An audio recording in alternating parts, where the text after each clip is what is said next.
Hello friends, आज Covid महामारी की चर्चा चारों तरफ हो रही है। कहा जा रहा है कि हर 4 में से एक व्यक्ति आज कोविड या कोरोना पॉजिटिव हो चुका है और ये महामारी तेज़ी से लोगों के बीच में फैल रही है और इसी की चपेट में कुछ दिनों पहले मैं भी आ गया। और आज मैं इस वीडियो के माध्यम से बात करना चाहूँगा आप सभी लोगों के साथ, क्योंकि ये पॉसिबल है कि आप भी कोविड पॉजिटिव हो जाएं, लेकिन हमें ध्यान रखना है कि किस तरह से हम इस जंग को, इस लड़ाई को बड़े आराम से जीत सकते हैं with a positive state of mind. अगर आप स्ट्रेस फ्री रहते हैं और पॉजिटिव रहते हैं तो आप इस जंग को बहुत आसानी से और बहुत जल्दी जीत जाएंगे, क्योंकि स्ट्रेस जो है वो इम्यूनिटी का सबसे बड़ा दुश्मन है। और अगर आप हैप्पी और जॉयफुल रहते हैं तो एक तरह से आपने अपने इम्यूनिटी को और ज़्यादा स्ट्रॉन्ग कर लिया है, क्योंकि कोविड में अगर आपका सबसे बड़ा साथी कोई है तो वह है आपकी अपनी इम्यूनिटी। तो चलिए बात करते हैं मेरे इस सफ़र के बारे में। लगभग आज से 14 दिन पहले मुझे पता चला और शुरुआत कुछ बॉडी पेन से होने लगी थी और बुखार होने लगा था। और ख़ास तौर पर मैं कुछ दिनों से अपने पीठ के हिस्से में एक पेन महसूस कर रहा था, जो कि मेरे घुटने और पैरों के नीचे के हिस्सों में भी, पिंडलियों के एरिया में भी मुझे महसूस हो रहा था। तो ये पेन मुझे कंटिन्यूस महसूस हो रहा था, लेकिन जिस पहले दिन मुझे थोड़ा सा बुखार और बेचैनी महसूस हुई, मैंने तुरंत एक्शन लिया और मुझे लगा कि मुझे अपने आप को कोविड टेस्ट कराना चाहिए। तो ये मेरा सबसे अच्छा एक्शन जो मुझे लगा कि मैंने सही टाइम पे डिसीजन लिया। और मैं वहाँ ऑफिस में उस समय पे था और ऑफिस से सीधे घर आया और मैंने अपने आप को आइसोलेट कर लिया। आइसोलेट करने के बाद अगले दिन ही मैंने कोविड टेस्ट कराया। और उससे पहले, जिस दिन मैंने अपने आप को आइसोलेट किया था, इससे पहले कि मैं घर आता, मैं डॉक्टर से मिलकर आया। डॉक्टर से मैंने मेडिकेशंस लिया। उन्होंने मेरे को कुछ जो बेसिक मेडिसिन्स हैं जो आज के दिन में ऑलमोस्ट हर जने को प्रिस्क्राइब की जाती है, जिसमें एजिथ्रोमाइसिन एक है, एजिथ्रोमाइसिन 500, तो वो मेडिसिन, विटामिन डी, यानी जो बेसिक मेडिसिन है, आपको बीकासूल, ये मेडिसिन्स आपको प्रिस्क्राइब की जाती है। तो वो मुझे प्रिस्क्राइब की गई और वो मैंने लेना शुरू कर दिया। अगले दिन जब मैंने अपना टेस्ट कराया, उस समय तक उतना ज़्यादा रश नहीं था। टेस्ट की रिपोर्ट लगभग 48 घंटे तक नहीं आई और तब तक मेरा बुखार उतरने लगा था। ऐसा लग रहा था मानो मैं बिल्कुल ठीक हूँ और मुझे पूरा विश्वास था कि कोविड की रिपोर्ट नेगेटिव आएगी। लेकिन अनफॉर्चुनेटली लगभग 48 से भी ज़्यादा घंटों के बाद मेरी रिपोर्ट रात को आई 10 बजे और पता चला कि कोविड पॉजिटिव है। तब तक मेरा बुखार उतर चुका था। तो आज इस वीडियो के माध्यम से मैं आपको डे वाइज सिम्टम्स जो मैंने महसूस किए, ये हो सकता है अलग अलग व्यक्ति के अलग हों, लेकिन ये शायद आपको मदद कर सकें इस बीमारी को समझने में और इस बीमारी के साथ आपको किस तरह का ट्रीटमेंट करना है उसके लिए। और ख़ास तौर पे जैसा मैंने आपसे कहा कि आपको खुद को खुश रखना है, स्ट्रेस फ्री रखना है, क्योंकि यही आपकी सबसे बड़ी स्ट्रेंथ है। तो दूसरा दिन लगभग 3 दिन गुजर चुके थे जब तक मेरी रिपोर्ट आई। और रिपोर्ट पॉजिटिव आने के तुरंत बाद मैंने अपने नज़दीकी डिस्पेंसरी में जाके अपने किसी एम्प्लॉय को वहाँ भेजा और मेरी रिपोर्ट वहाँ पर भेजी। तो उन्होंने मेरे पूरी फैमिली के लिए मुझे मेडिसिन्स दे दी। ये एक बहुत ज़बरदस्त और बहुत ही अच्छा इनिशिएटिव है गवर्नमेंट का। तो मेडिसिन्स जो दी गई वो मेडिसिन्स मैं आपके साथ शेयर कर रहा हूँ। मेडिसिन में वापस एजिथ्रोमाइसिन 500 थी और विटामिन डी की गोलियाँ थीं। इसके अलावा डोलो या कोई भी पैरासीटामोल मेडिसिन दी गई और इसके साथ साथ जिंकोविट या ऐसी कोई मेडिसिन जिससे कि आपके विटामिन्स की जो कमी हो रही है उन सब की पूर्ति की जाए। और विटामिन डी के लिए कहा जाता है कि विटामिन डी का सबसे अच्छा सोर्स है धूप। तो अगर सुबह सवेरे की थोड़ी थोड़ी धूप भी आप ले सकें तो आपके विटामिन डी की पूर्ति कर सकते हैं। तो ये थी बातें जो हमने अभी तक समझी as far as the medicines were concern. अब जैसे ही मेरी रिपोर्ट आई तब तक हम थोड़े से कैजुअल हो चुके थे और इसका खामियाजा उठाना पड़ा मेरे परिवार को। तो तब तक हालांकि मैंने अपने आप को आइसोलेट कर रखा था, लेकिन उसके बाद भी सब लोग थोड़ा बहुत कहीं ना कहीं कांटेक्ट में आ रहे थे और इस वजह से मेरी वाइफ को भी लक्षण दिखाई देने लग गए, उसको बॉडी पेन होने लगा और वो भी अब कोविड पॉजिटिव हो चुकी थी। पर अच्छी बात ये थी कि क्योंकि मेरी मेडिसिन के साथ मेरी पूरी फैमिली इंक्लूडिंग माय मदर सभी के लिए मेडिसिन मिल चुकी थी, तो हम लोगों ने सबने फैमिली में, बच्चों ने, मैंने, वाइफ ने और मेरी मम्मी ने, सब ने मेडिसिन लेने शुरू कर दिए थे। चौथे और पांचवें दिन तक आते आते बुखार पूरी तरीके से उतरने लगा था और ऐसा लगने लगा था कि शरीर अब स्वस्थ हो रहा है। लेकिन मैंने उस समय पर अपनी कंटिन्यूस रिसर्च जारी रखी और मुझे ये एहसास हो गया था कि जो छठे से लेकर 8वें-9वां दिन का ये जो समय है ये बहुत क्रिटिकल होता है, क्योंकि इस दौरान जनरली जो इन्फेक्शन है वो आपके गले के क्षेत्र में से निकलकर आपके लंग्स को इफ़ेक्ट करना शुरू करता है और इस दौरान जनरली आपको खराश गले में या गले में पेन या जुकाम या बहती हुई नाक, इस तरह के लक्षण भी दिखाई देने लग जाते हैं, जो अभी तक सिर्फ बुखार और बॉडी पेन तक सीमित थे। बुखार भी बहुत ज़्यादा नहीं था, 99, 100 से नीचे तक का ही बुखार था। तो ये जो लक्षण जब दिखाई देने लगे तो मेरे गले में भी थोड़ी सी खराश, हल्का सा कफ और जुकाम ये महसूस होने लगा था। अब यहाँ पर एक बहुत इंपॉर्टेंट सजेशन मैं थैंक्स करना चाहता हूँ अपने सभी वेलविशर्स को, जिन्होंने इस समय पर मुझे सही गाइडेंस दिया और मुझे कहा कि आप कंटिन्यूसली स्टीम लेते रहें, और मैंने उनकी इस राय का पूरा पालन किया।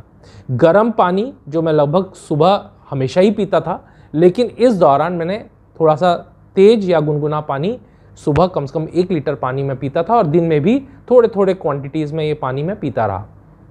साथ ही दिन में 2 से 3 बार नॉर्मल वेसल में पानी तेज गर्म करके और उसकी स्टीम नाक के और गले के माध्यम से मैंने लिया और इसका शायद मुझे बहुत ज़्यादा फ़ायदा हुआ कि वो इन्फेक्शन मेरे गले से लंग्स एरिया में नहीं पहुंचा और इसकी वजह से मैं अपने आप को पूरी तरीके से नॉर्मल महसूस कर रहा था। मुझे सांस लेने के किसी भी लक्षणों में कोई भी प्रॉब्लम महसूस नहीं हुई।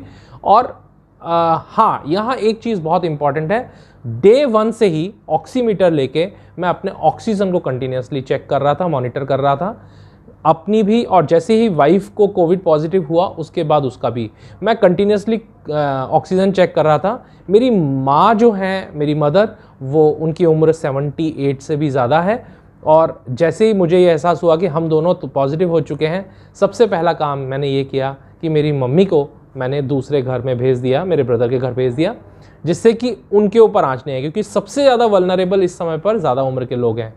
और ये बहुत अच्छा डिसीजन रहा, उसकी वजह से उनके ऊपर इसका इफेक्ट नहीं आया। ऑक्सीमीटर में कंटिन्यूसली मॉनिटर करते रहें कि आपका ऑक्सीमीटर का बैटरी सही है और ऑक्सीमीटर में आपकी ऑक्सीजन की वैल्यू किसी भी हालत में 95 से नीचे नहीं जा रही है। हमारी ऑक्सीजन 97, 98 और मिनिमम 96 इस बीच में मेंटेन हो पाई। ये एक अच्छे लक्षण थे। इसका मतलब साफ था कि सांस लेने में प्रॉब्लम नहीं हो रही और ऑक्सीजन का सैचुरेशन ब्लड में अच्छा है। तो ऑक्सीजन का मॉनिटरिंग कंटिन्यूस करें, ये बहुत इंपॉर्टेंट है, क्योंकि ऑक्सीजन एक ऐसा साधन है जिससे आपको ये पता चल सकता है कि अगर आपका ऑक्सीजन सैचुरेशन 95 से नीचे जा रहा है, इसका मतलब है कि कुछ ना कुछ प्रॉब्लम है, ब्लड आपको प्रॉपर ऑक्सीजन सप्लाई नहीं कर पा रहा है, तो आपको तुरंत ऑक्सीजन की ज़रूरत पड़ सकती है और आपको तुरंत डॉक्टर से संपर्क करना चाहिए, हॉस्पिटल में जाकर अपना इलाज कराना चाहिए। खैर, ये बातें क्योंकि हम सेल्फ क्वारंटाइन और घर पे क्वारंटाइन लोगों के लिए कर रहे हैं, तो ऑक्सीजन नॉर्मल चल रही थी। 6th, 7th, 8th डे जो बहुत क्रिटिकल डेज थे, इनमें मैंने कंटिन्यूसली स्टीम का सहारा लिया, दिन में कम से कम 2 बार, और साथ ही गर्म पानी पीता रहा। और एक चीज़ और जो बहुत अच्छा सजेशन है, आप लोग यूज़ कर सकते हैं, इसमें आप अगर चाहें तो इसमें कंटिन्यूसली नारियल पानी का ज़रूर सहारा लें। अगर दिन में आप 1 या 2 नारियल का पानी पीते रहेंगे, आपको पोटेशियम और ऑक्सीजन इन दोनों में बहुत सहारा मिलेगा। आपकी बॉडी में पोटेशियम इस समय पे कम हो जाता है, जिसकी सप्लाई आपको नारियल पानी से मिलती है, और साथ ही आपको कंटिन्यूस जो बॉडी में ऑक्सीजन कम होने की संभावना हो जाती है, उसको भी पूर्ति करने के लिए नारियल पानी आपकी बहुत मदद करता है। फल, सब्जियां और जैसा आप नॉर्मल खाना खा रहे हैं उसको खाते रहें। ये मैंने किया और फॉर्चुनेटली अब वाइफ जो थी वो उतना ज़्यादा स्टीम नहीं ले पा रही थी, और स्टीम नहीं ले पाने के कारण उनको थोड़ी 8वें 9वें दिन के बाद बेचैनी होनी शुरू हुई, जो ये लक्षण हैं कि कहीं ना कहीं इन्फेक्शन लंग्स तक पहुंच चुका है। सांस लेने में तकलीफ नहीं हो रही थी, ऑक्सीजन लेवल सैचुरेशन मेंटेन था, लेकिन गला चोक होने लगा था और बेचैनी बढ़ने लगी थी, नौशिया की लक्षण भी दिखाई देने लगे थे। तो यहाँ पर ये एक सिग्नल था जहाँ मुझे तुरंत डॉक्टर की मदद की ज़रूरत थी, और यहाँ हमने डॉक्टर की मदद ली और तुरंत जाके अपना सीटी स्कैन कराया। सीटी स्कैन में सीवियरिटी 6/25 आई और एक हल्का सा पैच ऑफ इन्फेक्शन, निमोनिया का जो शुरुआती लक्षण है वो उसमें नज़र आया, और तुरंत उसके लिए हमने मेडिसिन्स लिए और 1 या 2 दिन में ही वो लक्षण भी नॉर्मलाइज होने लगे, और जो भी इनकन्वीनियंस था, जो बेचैनी हो रही थी, वो सब भी नॉर्मलाइज होने लगी। और जिंकोविट जो मेडिसिन है जिससे कि आपके सभी विटामिन्स की पूर्ति होती है, उस मेडिसिन ने भी बहुत फ़ायदा पहुंचाया, जिसकी वजह से जो पेट में जलन या बेचैनी या इस तरह के जो लक्षण आ रहे थे वो नॉर्मलाइज हुए। तो जैसे ही अगर आपको किसी भी तरह का ऐसा सिम्टम दिखे कि आपको कोई बेचैनी हो रही है, घबराहट हो रही है, या खांसी हो रही है, कफ जमता जा रहा है और कफ बाहर नहीं निकल रहा है, अगर इस तरह के लक्षण हैं, या हल्की खांसी है, सूखी खांसी है, इस तरह के लक्षण अगर आपको दिखाई दे रहे हैं, तो तुरंत आपको फिर डॉक्टर को कंसल्ट करना चाहिए, सीटी स्कैन कराना चाहिए, और सीटी स्कैन में अगर कोई पैचेस नज़र आते हैं तो उसके हिसाब से डॉक्टर के कंसल्टेशन के हिसाब से आपको इसका इलाज कराना चाहिए। यहाँ एक बात मैं कहना चाहूँगा, जो पैरेलल मेडिसिन या हम जिसे कह सकते हैं ऑल्टरनेटिव मेडिसिन में भी कुछ चीज़ें हैं जिनको आप ले सकते हैं, जैसे कि कपूर को सूंघ सकते हैं आप, अजवाइन में डाल के, कपड़े में डाल के इनहेल कर सकते हैं, कंटिन्यूसली उसकी सुगंध ले सकते हैं, जैसा मैंने कई जगह पर पढ़ा, इसका फ़ायदा आपको मिलेगा। और कंटिन्यूसली प्राणायाम का सहारा लें। अगर आप 3-4 दिन, जैसे ही आपका बुखार उतरता है और थोड़ी सी कमज़ोरी ठीक होती है, अगर आप कंटिन्यूसली प्राणायाम करते रहते हैं, जिसमें कुछ स्पेशल प्राणायाम है, अनुलोम विलोम आप कर सकते हैं, जोर से गहरी सांसें लेना और छोड़ना, जिससे कि आपके फेफड़ों को ताकत मिले, मजबूती मिले, ज़्यादा ऑक्सीजन मतलब एब्जॉर्ब करने में हेल्प करे, वो आप प्राणायाम ले सकते हैं। इसके अलावा आप कुछ मोमबत्तियां रख सकते हैं जिनको आप तेज़ फूंक से बुझाएं, जिससे कि आपके फेफड़ों में बाहर तेज़ सांस फेंकने की और तेज़ गहरी सांस लेने की क्षमताएं बढ़े और फेफड़े वापस पूरी तरीके से मजबूती के साथ ऑक्सीजन को एब्जॉर्ब करना शुरू करें, और अगर अंदर कुछ कफ फंसा हुआ है तो वो भी इस माध्यम से बाहर निकल सके। तो इस समय पर अगर आप प्राणायाम का सहारा लेंगे, ज़्यादा से ज़्यादा ब्रीदिंग एक्सरसाइज करेंगे, तो ये ना सिर्फ आपके स्ट्रेस लेवल को कंट्रोल करेगा, बल्कि साथ ही आपके लंग्स को वापस से स्ट्रेंथन करेगा और वापस से आपको रिहैबिलिटेट करके नॉर्मल पोजीशन में आने में बहुत मदद करेगा, जो आपको जल्दी ठीक कर देगा। 8वें-9वें दिन के बाद भी अगर आप अपने आप को पूरी तरीके से ठीक महसूस करते हैं, तो प्लीज़ अपना क्वारंटाइन पीरियड पूरा करें। 14 डेज़ तक बाहर नहीं निकलेंगे। जिस दिन आपने टेस्ट कराया उस दिन से 14 डेज़ आपको अपने घर में रहना है, अकेले रहना है, और ये एक बहुत अच्छा अपॉर्चुनिटी होती है। इस अपॉर्चुनिटी का आप इस्तेमाल करें। घर में सभी लोगों के साथ तो आप नहीं मिल पाएंगे, लेकिन आप जो भी लिखना चाहते हैं, पढ़ना चाहते हैं, सुनना चाहते हैं, गाने गाना चाहते हैं, खुद को खुश रखें, खुद को पूरी तरीके से एनर्जाइज्ड रखें, अच्छी विचार करें, अच्छी बातें सोचें, अंदर किसी भी तरह के नेगेटिव विचार को ना आने दें। ये बहुत इंपॉर्टेंट है। अगर मैं मेंटल हेल्थ के नज़रिए से बोलूं तो मैं ये ज़रूर कहना चाहूँगा सभी दोस्तों को कि अगर आप पॉजिटिव रहते हैं, अगर आप इस बात पर विश्वास कर सकते हैं कि दुनिया में चाहे कुछ भी क्यों ना हो रहा हो, आपके अंदर ये इम्यूनिटी है, लेकिन एफर्म, आप अपने आप को एफर्मेशन दे सकते हैं कि मुझ में इतनी इम्यूनिटी है कि वो किसी भी तरह के एक्सटर्नल वायरस अटैक या किसी भी तरह के अटैक के साथ पूरी तरीके से लड़ने में सक्षम है, और आप जीतोगे, आप पूरी तरीके से ठीक हो सकते हो, और इसमें डरने की कोई ज़रूरत नहीं। अगर इस तरह के एफर्मेशन आप अपने आप से देते रहेंगे तो यह आपको अंदर ही अंदर संबल देगा, हिम्मत देगा, आपके परिवार को, आपको इस विपत्ति से लड़ने का मौका देगा। इस समय पे आप पूरी तरीके से आइसोलेट हो जाते हो।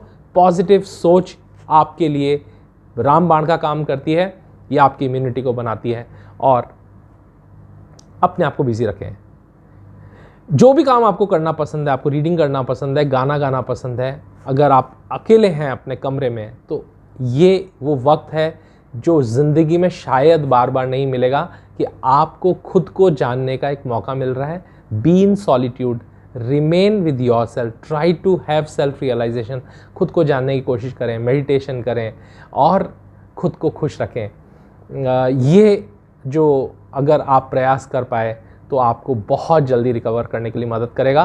तो आज मैंने अपना ये सफ़र आपके साथ इसलिए शेयर किया क्योंकि मैं आपको ये बताना चाहता कि अगर आप पॉजिटिव मेंटल हेल्थ के साथ यानी पॉजिटिव एटीट्यूड के साथ किसी भी समस्या को हैंडल करते हैं और आप खुद पॉजिटिव रहते हैं तो ये आपकी इम्यूनिटी को और आपको कितना जल्दी रिकवर करने में मदद करता है। ये पूरा सफ़र मैंने आपके साथ शेयर किया और इसके साथ साथ ही इस सफ़र में मैंने आपको ये भी बताया कि डे बाय डे बीमारी किस तरीके से प्रोग्रेस करती है, उस समय पर आपको क्या करना है, मैंने क्या किया। अगर मेरा कोई भी एक्सपीरियंस, क्योंकि ये 14 दिन का कंटिन्यूस एक्सपीरियंस था जिसमें पहले 5 दिन बुखार, जोड़ दर्द यानी पैरों में और बॉडी में पेन था, इस दौरान कंटिन्यूसली पैरासीटामॉल और बाकी जो मेडिसिन एजिथ्रोमाइसिन वगैरह हम ले रहे थे, उसके बाद कंटिन्यूसली जिंक और विटामिन्स की टैबलेट्स कंटिन्यूस लेते रहना और उसके बाद गार्गलिंग करना, स्टीम करना, अपने आप को प्राणायाम के साथ जोड़ के रखना और गर्म पानी पीते रहना। ये सारी चीज़ें अगर आप करते रहते हैं तो आप बहुत जल्दी रिकवर हो जाएंगे। इसमें कोई डरने की ज़रूरत नहीं है। दुनिया में चाहे कुछ भी हो रहा हो, हम सुरक्षित हैं। ये विश्वास अगर आपके अंदर है तो आपका कोई बाल भी बाका नहीं कर सकता। ये वीडियो आपको इस बीमारी के साथ जानकारी बढ़ाने में, इसमें क्या करना है और क्या नहीं करना है इसके बारे में जानकारी देने में और अपने आप को खुश कैसे रखें इसके बारे में जानकारी देने के लिए मैं आपके साथ बना रहा हूँ। ये वीडियो आपको हेल्प करेगा।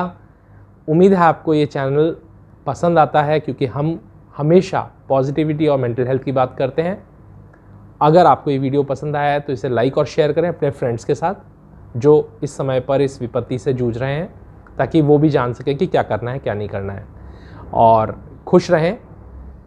अगर हमने इतनी बड़ी बड़ी दुनिया की समस्याओं को आज तक हल किया है तो इसको भी हम पूरी तरीके से हरा के दिखाएंगे। ऐसा विश्वास हमारे अंदर होना चाहिए। इस विश्वास के साथ आपसे फिर मिलेंगे एक नए वीडियो के साथ। Thank you and good bye.